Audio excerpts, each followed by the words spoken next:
बहुत बहुत नमस्कार आप सभी को। स्वागत है आप सभी का एक बार फिर से इंडिया के सबसे बड़े ऑनलाइन लर्निंग प्लेटफॉर्म अनअकैडमी पर। Welcome to all of you. I hope आप सभी स्वस्थ होंगे। चलिए, जैसा कि आप सभी को पता है कि हम लोग रोजाना सुबह 10:30 बजे मिलते हैं और 10:30 बजे की इस फ्री लाइव क्लास में हम लोग प्रश्नों के साथ चर्चा करते हैं। चर्चा का उद्देश्य आपके भीतर पॉलिटी की एक बेहतर समझ विकसित करना है। साथ साथ छुपे हुए कॉन्सेप्ट जो थ्योरी क्लासेस के दौरान हम पढ़ते जरूर हैं, लेकिन रिवीजन के अभाव में वो हम भूल जाते हैं, उन कॉन्सेप्ट को क्लियर करना भी मेरा उद्देश्य है यहाँ पर। आई होप आप सभी इस सेशन को एंजॉय करते होंगे। अगर आपको अच्छा लगता है तो आप अपने दोस्तों के मध्य से शेयर भी कर सकते हैं। ध्यान दीजिएगा, यूपीपीएससी या यूपी ट्रिपल एससी से संबंधित किसी ऐसी परीक्षा की अगर आप तैयारी कर रहे हैं जिसमें जीएस एक इम्पॉर्टेंट रोल प्ले करता है, तो आप अनअकैडमी के साथ जुड़कर इस परीक्षा की तैयारी कर सकते हैं। ध्यान दीजिए, अनअकैडमी में अलग अलग गोल होते हैं, जैसे कि यूपीपीएससी के लिए अलग, यूपीएससी के लिए अलग, एसएससी के लिए अलग। तो जिस भी परीक्षा की आप तैयारी कर रहे हैं उस गोल के साथ जुड़कर आप अपनी तैयारी को आगे बढ़ा सकते हैं। सर, अनअकैडमी में तीन तरह की क्लासेस होती हैं। एक तो क्लास होती है यूट्यूब क्लास, जिसे अभी आप देख पा रहे हैं। एक क्लास होती है अनअकैडमी लर्निंग एप्लीकेशन पर फ्री लाइव क्लास, और एक होती है प्लस क्लास। ये जो दोनों क्लासेज आप देखेंगे, ये दोनों क्लासेज आपको मिलेगी अनअकैडमी लर्निंग एप्लीकेशन पर। इसके लिए आप अनअकैडमी लर्निंग एप्लीकेशन डाउनलोड कर सकते हैं अपने फ़ोन में, फ्री में साइन अप कर सकते हैं मोबाइल नंबर एंटर करके। और यूट्यूब क्लास और फ्री लाइव क्लास के लिए आपसे कोई चार्ज नहीं लिया जाता है। इस क्लास में आपको अनलिमिटेड एक्सेस मिलता है, जितना चाहें उतना करें। ठीक है, और इस क्लास से आप ये अंदाज़ा लगा सकते हैं कि आपको अच्छा लग रहा है, समझ में आ रहा है कि नहीं। अगर आपको समझ में आ रहा है तो आप अनअकैडमी प्लस के साथ जुड़ सकते हैं। अगर आप अनअकैडमी प्लस के साथ जुड़ते हैं देन आपको कंप्लीट एक्सेस मिल जाता है लाइव क्लास का और रिकॉर्डेड क्लास का। जितने भी एजुकेटर हैं सभी एजुकेटर के आपके सारे कोर्सेज में आपको एक्सेस मिल जाता है। और साथ साथ आप रिकॉर्डेड सेशन, लाइव सेशन कहीं भी किसी भी जगह बैठ के देख सकते हैं। बेस्ट एजुकेटर यहाँ पर मिलते हैं। साथ साथ मल्टीपल एक्सेस मिलता है आपको, जितनी बार चाहें उतनी बार क्लास देख सकते हैं। स्ट्रक्चर्ड वे में सारे के सारे बैचेड डिजाइन होते हैं। कोई भी पूरा बैच कर सकते हैं आप पीसीएस के लिए, या यूपी ट्रिपल एससी से संबंधित एग्जाम के लिए, या आप लोअर के लिए, आरओ के लिए। और कोई भी आप एक कोर्स भी जीएस का करना चाहते हैं तो कोई एक कोर्स भी आप जीएस का कर सकते हैं। साथ साथ अनलिमिटेड क्विज, स्टडी मटेरियल जो भी रेलिवेंट फॉर्म में आपको दिए जा सकते हैं वो सारे के सारे आपको दिए जाते हैं। डाउट क्लियरिंग सेशंस वगैरह हमारे यहाँ होते रहते हैं। स्ट्रेटजी क्लास, ओरिएंटेशन क्लास, ये सारी क्लासेस हमारे यहाँ लगभग लगभग हर हफ्ते चलती रहती हैं। ठीक। और साथ साथ ये टेस्टिमोनियल्स हैं सर, ये वो बच्चे हैं जिनका सिलेक्शन हुआ है और जिन्होंने अनअकैडमी के थ्रू तैयारी की है, और तैयारी में अनअकैडमी और अनअकैडमी के अध्यापकों का एक बेहतर सहयोग रहा है। उन्होंने अनअकैडमी को धन्यवाद प्रस्तुत किया है, तो उस धन्यवाद में जो लाइंस उनके द्वारा लिखी गई हैं वो मैं आपको दिखाना चाह रहा हूँ कि ये देख लीजिए। यहाँ पर उन्होंने ऐसा कहा है, कोई भी कोचिंग अगर आप करते हैं, कोई भी किसी भी ट्यूटर से अगर आप पढ़ते हैं, ध्यान रहे सर कि ट्यूटर एक माध्यम होता है या कोचिंग एक माध्यम होती है कि आपकी जो तैयारी है उस तैयारी को आसान बनाने के लिए। आप खुद से भी तैयारी कर सकते हैं। ऐसा नहीं है कि बिना कोचिंग के किसी ने सिलेक्शन नहीं लिया है लोक सेवा आयोग में, स्टेट सिविल सर्विसेज में, या इवन यूनियन में भी। बशर्ते बस बात इतनी होती है कि जब आप किसी ट्यूटर की सहायता लेते हैं, माफ कीजिएगा ट्यूटर, है ना, जब आप किसी ट्यूटर की सहायता लेते हैं या आप कोई कोचिंग ज्वाइन करते हैं, तो जो काम आप 5 महीने में करते हैं वो काम वहाँ 1 महीने में कर लेते हैं। हम आपको सफलता दिलाने में एक माध्यम बनते हैं। आपको हम थोड़ा सा गाइड करते हैं कि भैया आप ऐसे ऐसे कर लीजिए, जिससे आप जो काम खुद से भी कर सकते थे, ऐसा नहीं है कि आप वो काम खुद से नहीं कर सकते थे, खुद से भी आप डेडिकेशन से लगे रहते, बुक पढ़ते, है ना, चीज़ों को देखते, इधर उधर रिसर्च करते, तो आप खुद से जो काम 5 महीने में कर सकते तो वो काम हमारे साथ जुड़ के आप 1 महीने में कर सकते। ये फायदा होता है कोचिंग का, है ना। तो अनअकैडमी के साथ जुड़कर आप अपनी पूरी तैयारी अगर करना चाहते हैं तो पूरी तैयारी यहाँ जुड़कर आप कर सकते हैं। यहाँ पर फीस स्ट्रक्चर बहुत कम है। ठीक है, अगर कंपेरिजन टू अदर कोचिंग देखा जाए, अदर ऑफलाइन कोचिंग देखा जाए, तो वहाँ फीस बहुत ज़्यादा होती है। और यहाँ हम देखते हैं कि मात्र 2 साल की 12,000 के आसपास फीस है, और इस 12,000 के आसपास फीस में आपको 2 साल का एक्सेस मिल जाता है। और जिसमें जीएस के सारे एजुकेटर की क्लास में आपको एक्सेस मिल जाता है, सारे बैचेज में भी आपको एक्सेस मिल जाता है। ठीक है, और हमारे यहाँ मेंस की जो टेस्ट सीरीज चल रही है उसमें भी आपको एक्सेस मिल जाता है। यानी आप इतना पैसा देने में, लगभग 12,000, अगर मनी इशू नहीं है सर, लगभग 12,000 रुपया देने में आपको मेंस की टेस्ट सीरीज, प्रीलिम की टेस्ट सीरीज, आपको सारे बैचेज में एक्सेस, सारे कोर्सेज में एक्सेस आपको मिल जाता है। ध्यान रहे सर, ये जो सेशन हम लोग कर रहे हैं, इस सेशन में हम देखते हैं कि हर दिन मैं एक सवाल आपके लिए छोड़ देता हूँ और उस सवाल का जवाब आपको कमेंट सेक्शन में देना होता है। तो पुराने सेशन में जो सवाल मैंने छोड़ दिया था आपके लिए, वो सवाल ये है। कह रहा है कि संविधान के अनुच्छेद 32 के संदर्भ में निम्नलिखित कथनों पर विचार कीजिए। ये मूल अधिकारों के प्रवर्तन का अधिकार है। बिल्कुल sir, article 32 right to constitutional remedies है। बाबा साहब भीमराव अम्बेडकर ने इसे soul and heart of constitution कहा, हृदय व आत्मा कहा। उनसे उन्होंने कहा कि अगर मुझसे पूछा जाए कि संविधान का सबसे महत्वपूर्ण अधिकार कौन सा है, तो मैं बेहिचक अनुच्छेद 32 का नाम लूंगा। क्योंकि सर अनुच्छेद 32 आपके अधिकारों को गारंटीड करता है। आपके अधिकारों को सुरक्षा यानी उपचार प्रदान करता है कि अगर आपके मौलिक अधिकारों का हनन हुआ तो आर्टिकल 32 से आप डायरेक्ट सुप्रीम कोर्ट जा सकते हैं। और ना सिर्फ ये एक उपचार है, बल्कि ये आपका फंडामेंटल राइट भी है। तो ये मौलिक अधिकारों को इन्फोर्समेंट का अधिकार है, सही है। इस अनुच्छेद द्वारा गारंटीड राइट्स का राष्ट्रीय आपातकाल के तहत निलंबन किया जा सकता है। बिल्कुल सर, नेशनल इमरजेंसी हमारे भारत देश में 352 एक एक्सेप्शन है। ड्यूरिंग 352 यानी नेशनल इमरजेंसी के दौरान आर्टिकल 20 एंड 21 को छोड़कर बाकी मौलिक अधिकारों का निलंबन किया जा सकता है बाय प्रेसिडेंशियल ऑर्डर, है ना। 20 और 21 को छोड़कर बाकी का निलंबन किया जा सकता है, यानी मौलिक अधिकार सस्पेंड हो सकते हैं, लेकिन राष्ट्रपति ही करेगा। राष्ट्रपति को शक्ति है कि किसी अन्य न्यायालय को रिट जारी करने का क्या दे सकता है, शक्ति दे सकता है। तो यहाँ पर एक ट्रैप बना हुआ है सर, किसी अन्य न्यायालय। देखो हमारे भारत देश में दो कोर्ट ऐसे हैं जो रिट जारी करते हैं अभी तक, एक सुप्रीम कोर्ट और एक high court. High court writ जारी करता है अनुच्छेद 226 के तहत मौलिक अधिकार या अन्य अधिकारों के हनन की स्थिति में। सुप्रीम कोर्ट रिट जारी करता है अनुच्छेद 32 के तहत सिर्फ मौलिक अधिकारों के हनन की स्थिति में। यहाँ क्या कह रहा है, यहाँ कह रहा है कि राष्ट्रपति को यह शक्ति प्राप्त है कि वो किसी अन्य न्यायालय को रिट जारी करने का अधिक शक्ति प्रदान करे, किसी अन्य न्यायालय को रिट जारी करने की पावर प्रदान करे। तो ये शक्ति राष्ट्रपति को नहीं है भैया, ये शक्ति हमारे भारत देश में किसको है? ये शक्ति हमारे भारत देश में संसद को है, यानी पार्लियामेंट को है, कि पार्लियामेंट किसी अन्य न्यायालय को रिट जारी करने की शक्ति दे सकती है। तो यहाँ राष्ट्रपति लिखा था, तो ये स्टेटमेंट आपका गलत हो जाएगा। पहला स्टेटमेंट आपका सही होगा, सेकंड स्टेटमेंट आपका सही होगा। ठीक है, तो आगे बढ़ते हैं हम लोग। तो इसमें जो आपका आंसर होगा, आंसर आपका होगा फर्स्ट एंड सेकंड, राइट। चल, अगले सवाल पर आते हैं। देखिए अगला सवाल आपका क्या कह रहे हैं, मौलिक अधिकार से संबंधित है।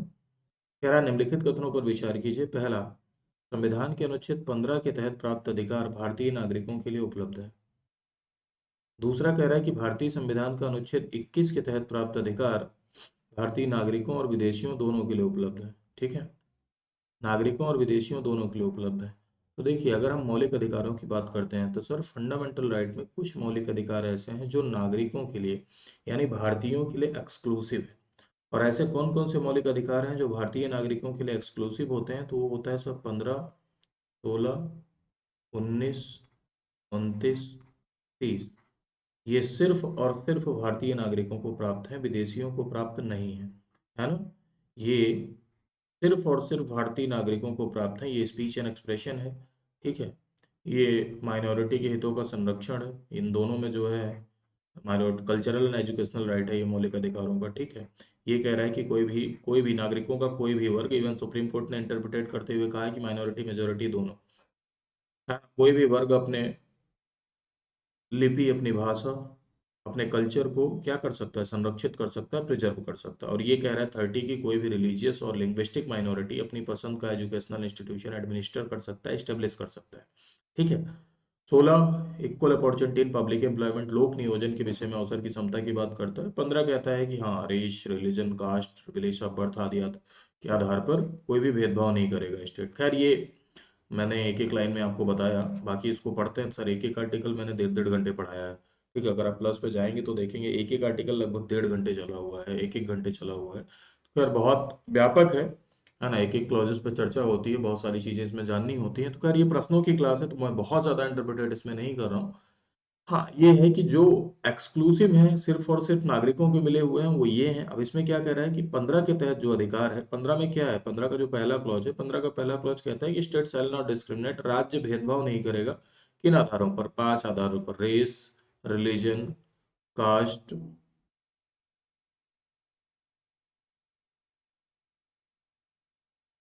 प्लेस ऑफ बर्थ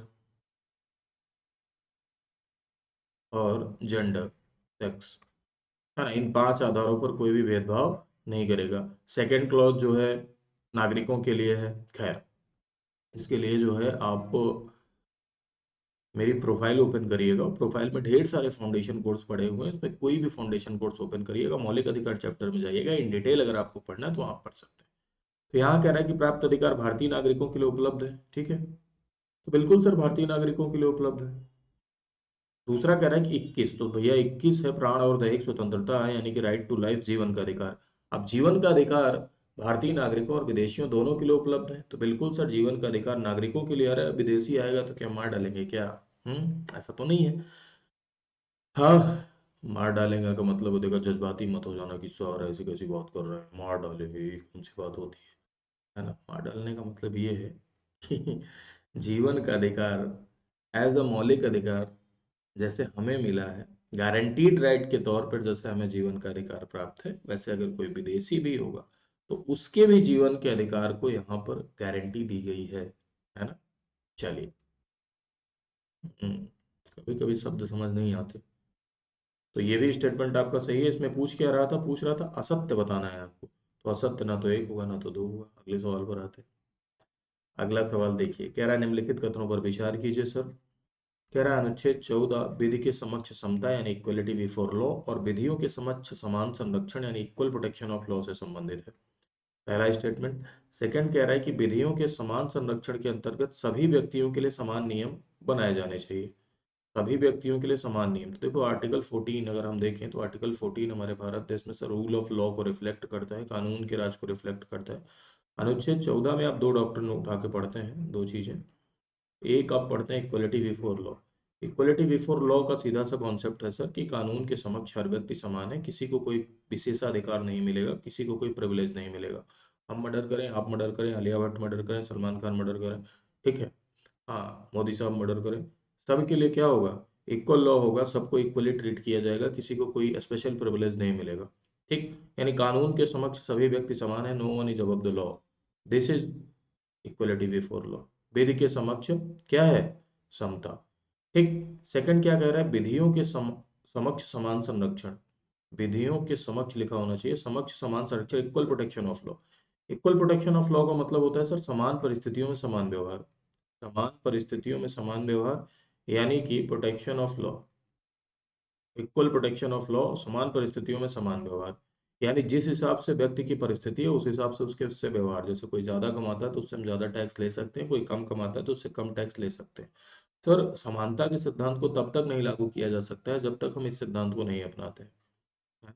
समानता का मतलब ये थोड़ी ना है कि सबके लिए कानून बराबर कर दो, सबके लिए कानून बराबर कर दो। अरे भाई, सबके लिए एक तरह का कानून बना देना, प्रिविलेज समाप्त कर देना, कानून बराबर कर देने मात्र से समानता स्थापित नहीं हो सकती, है ना। ऐसे व्यक्ति अगर मान लो सपोज करिए कि कोई ऐसा व्यक्ति है सर जिसकी परिस्थिति अलग है ना, कोई ऐसा व्यक्ति है जो बहुत गरीब है, कोई ऐसा व्यक्ति है जो बहुत अमीर है, तो सबके लिए अगर आप इक्वल लॉ बना दिए कि चलिए सब लोग एक ही प्रकार का टैक्स देंगे, तो क्या इससे समानता स्थापित हो पाएगी? क्या इससे इक्वलिटी स्थापित हो पाएगी? नहीं हो पाएगी। तो ऐसी स्थितियों में एक नया डॉक्टर निकल के सामने आता है समानता के सिद्धांत को ही इंश्योर करने के लिए, है ना। एक नई थ्योरी है जिसको हम कहते हैं sir equal protection of loss, विधियों के समान संरक्षण। ठीक है, इसको हम पॉजिटिव कनोटेशन कहते हैं, स्टेट हैव टू इंश्योर, यानी ये हमारे यहाँ, है ना, हाँ सकारात्मक अवधारणा के तहत देखा जाता है। और विधि के समक्ष समता ये नकारात्मक अवधारणा के तहत देखा जाता है। क्यों सर नेगेटिव कनोटेशन, ये पॉजिटिव कनोटेशन क्यों है? ये नेगेटिव कनोटेशन इसलिए है कि स्टेट शैल नॉट डिनाई, है ना, यानी ये एक तरीके से देखा जाए कि राज्य विधि के समक्ष समता से किसी को डिनाई नहीं कर सकती, यानी किसी व्यक्ति को कानून के समक्ष समानता से वंचित नहीं कर सकती। स्टेट शैल नॉट, राज्य ऐसा नहीं कर सकती, यानी स्टेट के अगेंस्ट प्रोटेक्टेड है, इसलिए नेगेटिव कनोटेशन है सर। विधि के समक्ष समान संरक्षण यानी समान परिस्थितियों में समान व्यवहार किया जाए, ये स्टेट को इंश्योर करना है, स्टेट हैव टू इंश्योर, है ना, राज्य को ये इंश्योर करना है। ठीक है, इसलिए ये क्या है? ये पॉजिटिव कनोटेशन है सर।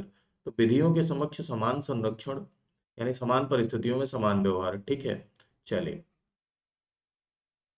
तो ये दोनों अनुच्छेद 14 से रिलेटेड है, बिल्कुल सर। दूसरा कह रहा है कि विधियों के समान संरक्षण के अंतर्गत सभी व्यक्तियों के लिए समान नियम बनाए। तो भैया सभी व्यक्तियों के लिए समान नियम इक्वल प्रोटेक्शन में कहाँ होगा? इक्वल प्रोटेक्शन में तो मैंने आपको बताया कि समान परिस्थितियों में समान व्यवहार, सभी व्यक्तियों के लिए समान नियम नहीं होगा। समान परिस्थिति के व्यक्तियों के लिए समान नियम होगा। तो ये स्टेटमेंट आपका क्या हो जाएगा, ये स्टेटमेंट आपका गलत हो जाएगा। तो पहला वाला सही होगा आपका, इसमें होगा आपका ओनली वन। ठीक है, आई होप आपको समझ में आया होगा। चलिए अगले सवाल पर आते हैं। अगला सवाल आपका अनुच्छेद 21 से रिलेटेड है, यानी आर्टिकल 21 से संबंधित है। क्या कह रहा है देखिए, कह रहा है कि संविधान के अनुच्छेद 21, यहाँ लिखा होना चाहिए सर, 21 के अधीन जो गारंटीड प्राण और दैहिक स्वतंत्रता के मूल अधिकार के लिए निम्नलिखित कथनों पर विचार कीजिए। पहला, ये अधिकार नागरिकों और विदेशियों को भी उपलब्ध है ना, यानी नागरिकों को भी है एज वेल एज ये फॉरेनर को भी है। इसमें मानवीय गरिमा के साथ साथ जीवन जीने का अधिकार भी सम्मिलित है। इसमें निजता के अधिकार को भी क्या किया गया है, सम्मिलित किया गया। देखिए ध्यान से समझिएगा, हमारे भारत देश में मौलिक अधिकार एक ऐसे अधिकार है जो गारंटीड राइट है। गारंटीड यानी संविधान के तहत उन्हें सुरक्षा मिली हुई है कि उनके हनन के मामले में आप उन्हें डायरेक्ट सुप्रीम कोर्ट और हाई कोर्ट जाके इन्फोर्स करा सकते हैं। ये संवैधानिक सुरक्षा आपको मिली है। लेकिन ध्यान दीजिएगा कि मौलिक अधिकार या संविधान का अंतिम व्याख्याता हमारे भारत देश में माननीय सुप्रीम कोर्ट है। जो बातें हमारे संविधान में ससा लिखी हुई हैं मौलिक अधिकारों में, उन्हें हम एक्सप्लिसिट प्रोविजन कहते हैं। जैसे मान लीजिए कि अनुच्छेद 21 में जीवन का अधिकार या प्राण एवं दैहिक स्वतंत्रता की बात की गई है। अनुच्छेद 21 अगर आप पढ़ेंगे तो मात्र एक लाइन वहां संविधान में लिखी है, लेकिन इसका अर्थ बहुत व्यापक है सर। अनुच्छेद 21 में मात्र एक लाइन लिखी है कि आपके जीवन के अधिकार को आपसे तब तक नहीं छीना जा सकता है जब तक कानून के द्वारा ऐसी प्रक्रिया स्थापित न हो, है ना। तब तक आपके जीवन के अधिकार को आपसे छीना नहीं जा सकता। खैर आर्टिकल 21 की व्याख्या करते हुए माननीय सुप्रीम कोर्ट ने बहुत सारी चीजों को जीवन के अधिकार में शामिल किया। जैसे स्वच्छ पर्यावरण का अधिकार भी आपके जीवन के अधिकार में शामिल है। अपनी पसंद की शादी करने का अधिकार आपके जीवन के अधिकार में शामिल है। स्वच्छ जल का अधिकार आपके जीवन के अधिकार में शामिल है ना। राइट टू प्राइवेसी आपके जीवन के अधिकार में शामिल है। और माननीय सुप्रीम कोर्ट ने कहा जीवन जीने का मतलब मात्र सर्वाइवल नहीं है, बल्कि जीवन जीने का मतलब है कि एक गरिमापूर्ण जीवन जीना, है ना। गरिमापूर्ण जीवन मतलब एक ऐसा जीवन जहां पर जो भी एक सामान्य जीवन की मूलभूत आवश्यकताएं होती हैं, उन मूलभूत आवश्यकताओं को पूरा करते हुए जीवन जीना, एक डिग्निफाइड लाइफ जीवन जीना, यानी एक सम्मानित जीवन जीना कहलाता है। और जीवन के अधिकार के अंतर्गत गरिमापूर्ण जीवन जीने का अधिकार शामिल है, ऐसा माननीय सुप्रीम कोर्ट ने कहा। तो ये पहला भी सही है, दूसरा भी सही है, तीसरा भी सही है, सब अनुच्छेद 21 के अंतर्गत आ रहा है। लेकिन समझें, कभी कभी ऐसे पूछ लिया जाता है कि एक्सप्लिसिट प्रोविजन, तो एक्सप्लिसिट अगर पूछेगा तो उसका मतलब ये है कि जो बातें संविधान में पूरी तरीके से मेंशन है उनको हम एक्सप्लिसिट प्रोविजन कहते हैं, और जिनको माननीय सुप्रीम कोर्ट ने अपने जजमेंट के साथ लपेट दिया है उसको हम इम्प्लिसिट प्रोविजन कहते हैं। एक्सप्लिसिट का मतलब है कि जो बातें संविधान में पूरी तरीके से क्या है, मेंशन है। एक्सप्लिसिट और इम्प्लिसिट का मतलब कि जो बातें इसी में यानी इस अनुच्छेद में अंतर्निहित थी, लेकिन सुप्रीम कोर्ट ने व्याख्या करके बताया, सुप्रीम कोर्ट ने किसी आर्टिकल के साथ लपेट दिया है, लपेट दिया है, उसको हम कहते हैं इम्प्लिसिट प्रोविजन। कभी कभी यूपीएससी ऐसे भी ट्रैप बनाता है, तो ध्यान देना। तो यार इसमें सारा सही होगा आपका। ठीक है, आगे आते हैं अगला सवाल। अगला सवाल कह रहा है कि मौलिक अधिकार लोगों को राज्य की सत्ता के साथ साथ बहुमत की निरंकुशता से भी रक्षा करते हैं। भारतीय संविधान सभी को अपने धार्मिक विश्वासों को अपनाने की छूट देता है, और धार्मिक वर्चस्व को रोकने के लिए भारतीय राज्य कभी कभी हस्तक्षेप करते हुए धर्म में फैली हुई बुराइयों का निषेध करता है। तो जाहिर सी बात है सर, मौलिक अधिकार अगर गारंटीड है तो गारंटीड का मतलब ही यही है कि उन्हें व्यक्ति और राज्य दोनों के खिलाफ सुरक्षा मिली हुई है। यानी मौलिक अधिकारों को लेकर राज्य के अगेंस्ट भी प्रोटेक्शन है। अब राज्य के अगेंस्ट प्रोटेक्शन है, राज्य के अगेंस्ट सुरक्षित है, इसका मतलब राज्य की सत्ता से रक्षा कर रहे हैं, है ना। अब राज्य की सत्ता की रक्षा कर रहे हैं, साथ साथ व्यक्ति के अगेंस्ट भी प्रोटेक्टेड है। अब राज्य की सत्ता के साथ साथ बहुमत की निरंकुशता, बहुमत की निरंकुशता एक छोटा सा मतलब, इसमें ज्यादा जज्बाती नहीं होना है, अरे जाहिर सी बात है। ऐसे समझिए कि हमारे भारत देश में सरकारों को चलने के लिए जिस सिद्धांत का पालन किया जाता है, it's your doctrine of majority, यानी बहुमत का सिद्धांत। जिसके पास मेजोरिटी होती है वो सरकार एंजॉय करता है ना। कोई भी ए पार्टी है, बी पार्टी है, सी पार्टी है, डी पार्टी है, कोई भी पार्टी है, अगर उसके पास मेजोरिटी है यानी उसके पास बहुमत है, तो वो गवर्नमेंट एंजॉय करेगी, यानी सरकार को एंजॉय करेगी। और ऐसी स्थिति में अगर उसके पास बहुमत है, तो ऐसी स्थिति में ऐसा कहा जाता है कि प्रचंड बहुमत के साथ कभी कभी एक डिमेरिट निकल के सामने आता है कि सरकारें निरंकुशता की स्थिति में जाती हैं, सरकारें मनमानीपन करती हैं, है ना।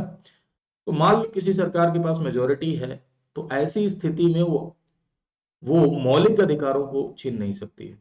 यानी ऐसी स्थिति में मौलिक अधिकारों को लेकर वो मनमानीपन या निरंकुशता नहीं दिखा सकती है, क्योंकि ये प्रोटेक्टेड है ना, प्रोटेक्टेड है, गारंटीड राइट है। आप इनके हनन के मामले में आप डायरेक्ट 32 नंबर डायल करते हुए सुप्रीम कोर्ट और 226 नंबर डायल करते हुए कहाँ जा सकते हैं, डायरेक्ट हाई कोर्ट जा सकते हैं। तो जाहिर सी बात है सर, इसीलिए मेरे भाई किसी भी लोकतांत्रिक देश में गारंटीड अधिकार बहुत जरूरी होते हैं। क्यों जरूरी होते हैं? क्यों जरूरी होते हैं? क्योंकि अधिकार किसी व्यक्ति के सर्वांगीण विकास के लिए जरूरी है। मौलिक अधिकार साथ साथ किसी भी व्यक्ति के नैतिक विकास, राजनीतिक विकास, आर्थिक विकास, सामाजिक विकास, आध्यात्मिक विकास, इन सारे विकास के लिए जो अधिकार जरूरी होते हैं, उन अधिकारों को सिर्फ मौलिक अधिकार कहते हैं। और मौलिक अधिकार हमारे भारत देश में संविधान के द्वारा प्रोटेक्टेड क्यों किए गए? मौलिक अधिकारों को संविधान के द्वारा प्रोटेक्टेड इसीलिए किया गया क्योंकि हम इन्हें गारंटी देना चाहते थे। क्योंकि लोकतंत्र में लोगों को गारंटीड राइट देना एक महत्वपूर्ण गुण होता है। किसी भी डेमोक्रेसी में लोगों को गारंटीड राइट मिलना चाहिए। क्यों मिलना चाहिए? क्योंकि सर, अगर लोगों को सुरक्षित अधिकार नहीं मिलेंगे, गारंटीड राइट नहीं मिलेंगे, तो वो ना तो इससे नए इनोवेशन को जन्म दिया जा सकता है, ना तो उनका एक सर्वांगीण विकास सुनिश्चित किया जा सकता है। ठीक है, तो किसी भी व्यक्ति के, किसी भी इंडिविजुअल के ओवरऑल डेवलपमेंट को इंश्योर करने के लिए, ठीक है, और साथ साथ नए इनोवेशन को जन्म देने के लिए गारंटीड राइट की आवश्यकता होती है। और गारंटीड राइट एक ऐसे राइट्स होते हैं जो संविधान के द्वारा प्रोटेक्टेड होते हैं, जो राज्य से भी, राज्य की मनमानीपन से रक्षा करते हैं, राज्य की सत्ता के साथ साथ बहुमत की निरंकुशता से भी क्या करते हैं, रक्षा करते हैं। खैर, तो ये पहला स्टेटमेंट आपका क्या है, सही है। देखो, अब हमारे भारत देश में गारंटीड और नॉन गारंटीड दोनों राइट आपको दिखेंगे। मौलिक अधिकार जो संविधान के भाग 3 में है, ये गारंटीड राइट है सर। और भाग 4 में जो अधिकार आपको दिखेंगे डीपीएसपी के तहत, वो नॉन गारंटीड है। नॉन गारंटीड मतलब उनको क्लेम नहीं कर सकते, कोर्ट जाके उन्हें आप क्लेम नहीं कर सकते भैया हमको चाहिए, संविधान में लिखा है तो हमको दो। और पार्ट 3 में जो लिखा हुआ है उसे आप, पार्ट 3 में लिखा है कि रोज सुबह सो के उठेंगे तो आपको एक रसगुल्ला मिलेगा ना मिले तो आप कोर्ट जाके क्लेम कर सकते हो रसगुल्ला चाहिए। पार्ट 4 में लिखा है रोज सुबह सो के उठेंगे एक रसगुल्ला मिलेगा तो आप कोर्ट जाके क्लेम नहीं कर सकते। ठीक है, चलिए। तो अब आप सब लोग सोच रहे होंगे सर पार्ट 4 को क्यों नहीं गारंटीड किया गया, क्यों नहीं किया गया? देखो, हमारे हमारे यहाँ पहली चीज तो राज्य का उद्देश्य क्या है? संविधान का उद्देश्य है लोक कल्याणकारी राज्य की स्थापना करना, वेलफेयर स्टेट बनाना। तो हम जो भी कुछ कर रहे हैं वो लोक कल्याणकारी राज्य की आवश्यकता के लिए कर रहे हैं। लोक कल्याणकारी राज्य को बनाने के लिए गारंटीड राइट भी जरूरी होते हैं, क्योंकि व्यक्ति का सर्वांगीण विकास सुनिश्चित करना भी लोक कल्याण में आता है। तो जो अधिकार हम उस समय दे सकते थे, जिन अधिकारों को हम गारंटी प्रदान कर सकते हैं अपने संसाधनों को देखते हुए, उन्हें हमने गारंटी दी। और जिनके लिए हम गारंटी नहीं प्रदान कर सकते, हमारे पास इतने संसाधन नहीं थे, उन्हें हमने गारंटी नहीं दी। उन्हें हमने भविष्य के लिए छोड़ दिया, राज्य के कर्तव्य के रूप में कि भैया ये स्टेट की ड्यूटी होगी, भविष्य में जैसे जैसे आपके पास संसाधन होंगे वैसे वैसे उनको आप प्रोवाइड करिएगा। वो आपके भाग 4 में दिखाई पड़ेंगे। चलिए, बहुत चर्चा हो गई इस पे। सेकंड कह रहा है कि भारतीय संविधान, अब देखो भारतीय संविधान एक सेकुलर कॉन्स्टिट्यूशन है। सेकुलर कॉन्स्टिट्यूशन को अगर हम देखें तो 25 से लेकर 28 तक के प्रावधान इसे रिफ्लेक्ट करते हैं, जो कि धार्मिक स्वतंत्रता प्रदान करता है। जिसमें आर्टिकल 25, आप अपने धर्म को अबाध रूप से मान सकते हैं, विश्वास कर सकते हैं, आचरण कर सकते हैं, प्रैक्टिस कर सकते हैं, प्रचार प्रसार कर सकते हैं। ठीक है, लेकिन सर याद रखिए, कोई भी अधिकार कभी absolute most of fundamental right है ना, एक दो अपवाद को छोड़ दिया जाए तो मोस्ट ऑफ फंडामेंटल राइट आत्यांतिक नहीं। आत्यांतिक का मतलब होता है परफेक्ट, यानी पूरी तरीके से नहीं मिल सकते। स्वतंत्रता मिली है, राइट टू स्पीच मिली है, किसी को गाली थोड़ी ना दे सकते हो। तो अधिकार कभी भी पूर्णतः आत्यांतिक नहीं हो सकते, एब्सोल्यूट नहीं हो सकते, यानी उस पर रिस्ट्रिक्शन लगाई जा सकती है ना। तो भारत देश में मोस्ट ऑफ फंडामेंटल राइट ऐसे हैं जो रिजनेबल रिस्ट्रिक्शंस के साथ है, यानी जिसमें रिस्ट्रिक्शंस लगाई गई हैं, रिस्ट्रिक्टेड हैं। अब उसमें जो रिस्ट्रिक्शन लगाई गई है वो रिस्ट्रिक्शन कैसी होनी चाहिए? अरे भैया ऐसे थोड़ी ना, अब राइट टू स्पीच है, तुम्हारा मुंह बंद कर दोगे, बोलने ही नहीं दोगे, तो वो रिस्ट्रिक्शन थोड़ी ना लॉजिकल है। हाँ, किसी को गाली दे रहे हैं उस पर रिस्ट्रिक्ट करो, वो लॉजिकल है। तो रिस्ट्रिक्शन ऐसी होनी चाहिए जो रिजनेबल हो, यानी जो लॉजिकल हो। इसीलिए कहा जाता है कि मौलिक अधिकार रिजनेबल रिस्ट्रिक्शंस के साथ है। तो ध्यान देना, कि रिस्ट्रिक्शंस उसमें हैं, और साथ साथ अब उसी रिजनेबल रिस्ट्रिक्शंस का ये उदाहरण है कि धार्मिक वर्चस्व को रोकने के लिए भारतीय राज्य कभी कभी क्या कर सकता है, धर्म में हस्तक्षेप। बिल्कुल सर, किसी धार्मिक बुराई को रोकने के लिए धर्म में हस्तक्षेप किया जा सकता है, लाइक जैसे ट्रिपल तलाक, ठीक है। ये एक तरीके का रिस्ट्रिक्शन है कि अब्सोल्यूट तरीके से अधिकार न मिले कि जिससे कोई सामाजिक बुराई उत्पन्न हो। खैर, ये पहला स्टेटमेंट भी आपका सही है, सेकंड भी आपका सही है, थर्ड भी आपका क्या है, सही है, ऑल ऑफ अबव।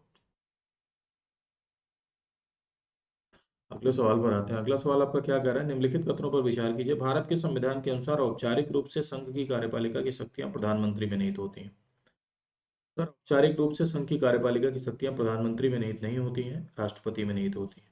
आर्टिकल 53 अगर आप पढ़ते हैं तो अनुच्छेद 53 सीधा सीधा कहता है कि all executive power of the union, संघ की सारी कार्यपालिका शक्तियां राष्ट्रपति में निहित होंगी, और राष्ट्रपति उन शक्तियों का प्रयोग संविधान के अनुसार या तो स्वयं या अपने अधीनस्थ अधिकारियों के माध्यम से करेगा। तो संघ की कार्यपालिका की शक्तियां राष्ट्रपति में निहित है, समस्त कार्य राष्ट्रपति के माध्यम से होंगे, शासन संबंधी समस्त कार्य राष्ट्रपति के माध्यम से होंगे, कार्यपालिका का प्रमुख राष्ट्रपति होगा। हाँ, ये बात जरूर है कि राष्ट्रपति नाम मात्र का रोल प्ले करता है। हमारे भारत देश में संसदीय प्रणाली है, और संसदीय प्रणाली में राष्ट्रपति एक नॉमिनल एग्जीक्यूटिव के तौर पर कार्य करता है। नॉमिनल एग्जीक्यूटिव यानी नाम मात्र की कार्यपालिका, वो इन शक्तियों का प्रयोग तो करता है, लेकिन इन शक्तियों का प्रयोग वो जिनकी सलाह पर करता है वो है आपके काउंसिल ऑफ मिनिस्टर यानी मंत्रिपरिषद, और मंत्रिपरिषद का प्रमुख प्रधानमंत्री होता है। तो वास्तविक कार्यपालिका की शक्तियां राष्ट्र प्रधानमंत्री में होती हैं, लेकिन यहाँ पर वास्तविक की कोई बात नहीं कर रहा था, यहाँ संघ की कार्यपालिका की शक्तियां की बात कर रहा है, तो यहाँ प्रधानमंत्री नहीं होगा, यहाँ प्रेसिडेंट होगा, ठीक है।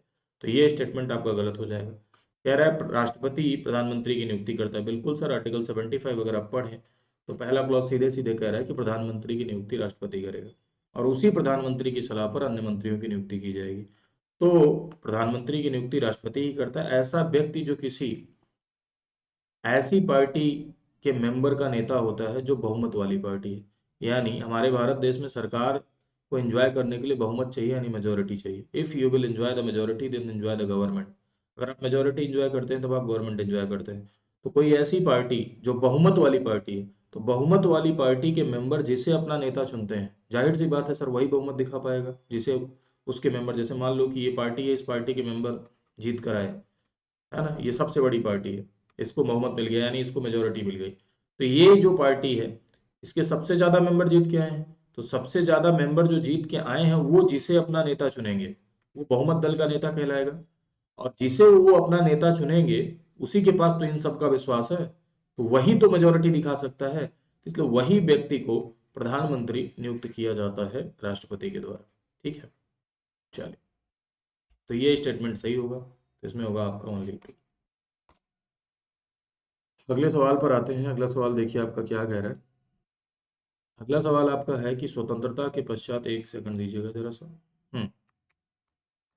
स्वतंत्रता के पश्चात लक्षद्वीप को कर्नाटक का हिस्सा बनाया गया था। राज्य पुनर्गठन अधिनियम के द्वारा अंडमान निकोबार द्वीप समूह और लक्षद्वीप दोनों संघ राज्य क्षेत्र का दर्जा। तो देखिए, स्वतंत्रता के पास पश्चात हमारे भारत देश में जो राज्यों के लिए रिऑर्गेनाइजेशन किया गया था वो एक्चुअली 4 ग्रुप में बटा था, ABCD, है ना। संविधान का भाग 6, 7, 8, 9, राज्यों के 4 ग्रुप बनाए गए थे, ठीक है। 9, 9, 10, 1, ये अंडमान निकोबार था, ठीक है। ये था ग्रुप ए के राज्य, ग्रुप बी के राज्य, ग्रुप सी के राज्य। इसमें कह रहा है लक्षद्वीप को कर्नाटक का हिस्सा बनाया गया था, नहीं, ठीक है। लक्षद्वीप को कर्नाटक का हिस्सा नहीं, लक्षद्वीप को मद्रास का हिस्सा बनाया गया था। सेकंड कह रहा है कि राज्य पुनर्गठन अधिनियम के द्वारा अंडमान निकोबार द्वीप समूह और लक्षद्वीप दोनों को यूनियन टेरिटरी बनाया गया, बिल्कुल, है ना। स्टेट रीऑर्गेनाइजेशन एक्ट आया, इसके बाद ये जो 29 क्षेत्र आपको दिखाई पड़ रहे हैं, ये 29 टूटे कब, स्टेट रीऑर्गेनाइजेशन एक्ट आया। उसके पीछे एक लंबी कहानी है सर कि हमारे भारत देश में भाषाई विभाजन की मांग उठी, है ना, उसके स्टेट रीऑर्गेनाइजेशन एक्ट, और उस मांग के तहत आगे चल के सर भारत देश में क्या हुआ, स्टेट रीऑर्गेनाइजेशन एक्ट आया, अलग अलग समितियां बनी, ठीक है। धार कमीशन, JVP कमीशन, फजल अली कमीशन, सुना होगा आप लोगों ने, नहीं सुना होगा तो एक बार पूरा प्लस पढ़िए, ठीक है। स्टेट रीऑर्गेनाइजेशन एक्ट आया, और इस एक्ट के तहत क्या 14 यूनियन टेरिटरी, सॉरी 14 राज्य बनाए गए और 6 यूनियन टेरिटरी बनाई गई। ये 14 आज कन्वर्ट होकर 28 में है, और 6 यूनियन टेरिटरी आज 8 है, ठीक है, 28 8 आज है। तो ये स्टेट रीऑर्गेनाइजेशन एक्ट 1956 में आया, जिसमें चीजों को रीऑर्गेनाइज यानी राज्यों को दोबारा रीऑर्गेनाइज किया गया, ठीक है। 1956 में राज्य पुनर्गठन अधिनियम के तहत, तो दोनों को संघ शासित राज्य क्षेत्र का दर्जा, तो ये सही है, ठीक है आपका। ठीक, पहला वाला गलत हो जाएगा, ये सही है, ओनली 2।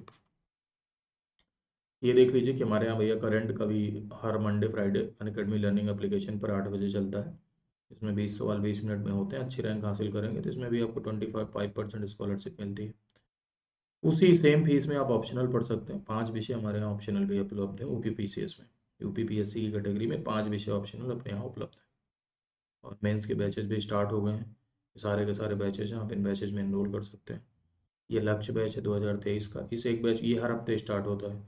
इस एक बैच को आप पकड़िए और पूरा 1 साल तैयारी करते रहिए। चलिए, इस सवाल का जवाब दीजिएगा। देखिए सवाल क्या कह रहा है। सवाल कह रहा है कि राष्ट्रपति के क्षमादान की शक्ति के संदर्भ में निम्नलिखित कथनों पर विचार कीजिए। राष्ट्रपति के क्षमादान किए जाने का कारण बताने के लिए बाध्य नहीं है। राष्ट्रपति इस शक्ति का प्रयोग केंद्रीय मंत्रिमंडल के परामर्श के उपरांत ही करता है। राष्ट्रपति की शक्ति की न्यायिक समीक्षा की जा सकती है। तो पहला क्या कह रहा है, राष्ट्रपति क्षमादान किए जाने का कारण बताने के लिए बाध्य नहीं है। तो ये स्टेटमेंट आपका क्या होगा, ये स्टेटमेंट सही है सर। इसमें माननीय सुप्रीम कोर्ट ने भी बोला है अपने जजमेंट में कि राष्ट्रपति की क्षमादान की शक्ति, राष्ट्रपति अपनी क्षमादान की शक्ति का प्रयोग करता है। हालांकि वो अपने विवेक से नहीं करेगा क्षमादान की शक्ति का प्रयोग। क्षमादान की शक्ति का प्रयोग वो केंद्रीय मंत्रिमंडल यानी काउंसिल ऑफ मिनिस्टर की सलाह पर ही करेगा। ये उसका खुद का डिस्क्रेशन नहीं होता है। लेकिन फिर भी राष्ट्रपति अपनी क्षमादान की शक्ति का प्रयोग किए जाने का कारण बताने के लिए बाध्य नहीं है। ये स्टेटमेंट सही है। और माननीय सुप्रीम कोर्ट ने कहा कि सुप्रीम कोर्ट के द्वारा दिया गया किसी मामले पर अंतिम निर्णय से भिन्न राष्ट्रपति का निर्णय हो सकता है, यानी क्षमादान के मामले में। और साथ साथ सर, राष्ट्रपति इस शक्ति का प्रयोग केंद्रीय मंत्रिमंडल के परामर्श के उपरांत ही कर सकता है। तो ये बात बिल्कुल सही है। This is not the discretionary power of the president. ये उसकी अपनी विवेक की शक्ति नहीं है। न्यायिक समीक्षा, बिल्कुल सर, न्यायिक समीक्षा हो सकती है। इसके बारे में बहुत सारी बातें मैंने आपको बताई थी। केहर सिंह केस, इप्रू सुधाकर केस, उन सारे केसेस में माननीय सुप्रीम कोर्ट ने यह कहा था कि अगर राष्ट्रपति की क्षमादान की शक्ति के प्रयोग में यह दिखाई पड़ता है कि उसने इस शक्ति का प्रयोग बिना बुद्धि के इस्तेमाल के किया है ना, इस शक्ति के प्रयोग पक्षपातपूर्ण रवैया अपनाते हुए इस शक्ति का प्रयोग किया है ना, मनमा एक तरीके से बायस्ड होकर उसने निर्णय लिया है, बिना बुद्धि के इस्तेमाल के उन्होंने बिना बुद्धि, गजब बोला भाई इसको, भारी बेइज्जती की, है ना, बिना बुद्धि के प्रयोग के निर्णय लिया है। तो ऐसी स्थिति में उसका जुडिशियल रिव्यू हो सकता है, यानी न्यायिक समीक्षा हो सकती है। ठीक है, तो ये भी सही है आपका, ये भी सही है, ये भी सही है, तीनों सही है, 1 2 3। तो अगला सवाल आपका क्या है, उपराष्ट्रपति के संदर्भ में निम्नलिखित कथनों पर आपको विचार करना है। पहला, उपराष्ट्रपति का निर्वाचन प्रोपोर्शनल रिप्रेजेंटेशन के अनुसार एकल संक्रमणीय मत पद्धति के द्वारा किया जाता है। उपराष्ट्रपति को हटाने के लिए प्रस्ताव संसद के दोनों सदनों में किसी भी सदन में पेश किया जा सकता है। अब इसमें आपको बताना है कि गलत कथन कौन सा है, यानी इसमें रॉन्ग स्टेटमेंट कौन सा है, गलत कौन सा है। इसका जवाब मैं नहीं दूंगा सर, इसका जवाब आप कमेंट सेक्शन में देंगे। कमेंट सेक्शन में आप इसका जवाब दीजिएगा कि आखिर क्या इसका सही आंसर है। फिर उसके बाद नेक्स्ट सेशन में ये डिस्कस किया जाएगा। ठीक है, चलिए इसी के साथ आज के सेशन को समाप्त करते हैं। ये पॉपुलर एग्जाम्स है जिनकी तैयारी अनअकैडमी के इस गोल में आप कर सकते हैं। साथ साथ ये फी स्ट्रक्चर है सर, 24 महीने का 12,244। ये मेरा रेफरल कोड है VT लाइव, इसे आप अप्लाई करेंगे तो आपको 10% का सर डिस्काउंट मिलेगा। VT लाइव 12,240 रुपये। ठीक है, ये 1 साल का 8,415 रुपये। 12,240 रुपये में आपको मिलता है पूरा 2 साल कंप्लीट एक्सेस। 2 साल तक किसी भी आप बैच को करिए, किसी भी रिकॉर्डेड कोर्स को देखिए, किसी भी लाइव कोर्स को देखिए, किसी भी एजुकेटर की क्लास करिए, कंप्लीट एक्सेस। कोई भी टेस्ट सीरीज, कोई भी मॉक टेस्ट, प्रीलिम, मेंस, सब मात्र इतने में। ठीक है, और 1 साल के लिए इतने में। क्रेडिट कार्ड है तो क्रेडिट कार्ड के थ्रू पेमेंट करेंगे तो ये पर मंथ आ जाएगा आपको। ठीक है, नो कॉस्ट EMI है, कोई भी ब्याज नहीं लगता है। और BPSC UPSC दोनों आप एग्जाम देते हैं तो कॉम्बो सब्सक्रिप्शन ले लीजिएगा। ठीक है, थैंक यू सो मच। खुश रहिए, स्वस्थ रहिए, आगे बढ़िए। नमस्कार।